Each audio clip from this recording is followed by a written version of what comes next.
ভারতবর্ষের এই ৩৮ বছর বয়সী নার্সকে মৃত্যুদণ্ডের সাজা শুনিয়েছে ইয়েমেনের আদালত। গত ১৬ জুলাই কেরালার নিমিষা প্রিয়াকে মৃত্যুদণ্ড দেওয়ার কথা থাকলেও আপাতত কিছুদিনের জন্য তা স্থগিত রাখা হয়েছে।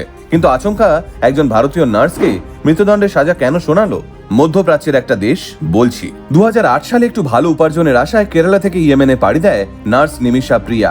২০১৫ সালে তালাল আব্দো মেহেদি নামের এক ইয়েমেনি যুবকের সঙ্গে মিলে একটা মেডিকেল ক্লিনিক খোলে নিমিষা। কিন্তু তারপরেই মেহেদির ব্যবহারে পরিবর্তন আসে। সে নিমিষাকে মারধর করা শুরু করে। পাশাপাশি নিমিষার টাকা পয়সা, সোনার দুল, এমনকি পাসপোর্টও চুরি করে নেয়। ২০১৭ সালে মেহেদিকে ঘুমের ওষুধ খাইয়ে সবকিছু নিয়ে পালাতে যায় নিমিষা।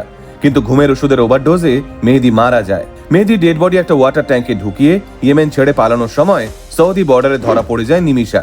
২০২০ সালে নিমিষাকে মৃত্যুদণ্ডের আদেশ দেয় আদালত। গত ১৬ জুলাই নিমিষার এক্সিকিউশনের ডেট থাকলেও শেষমেশ গ্র্যান্ড মুফতি অফ ইন্ডিয়ার হস্তক্ষেপে বিষয়টা পিছিয়ে যায়। আপাতত যদি মেহেদির পরিবার নিমিষাকে ক্ষমা করে, একমাত্র তবেই মৃত্যুদণ্ড থেকে রেহাই পাবে ভারতীয় মেয়ে নিমিষা প্রিয়া।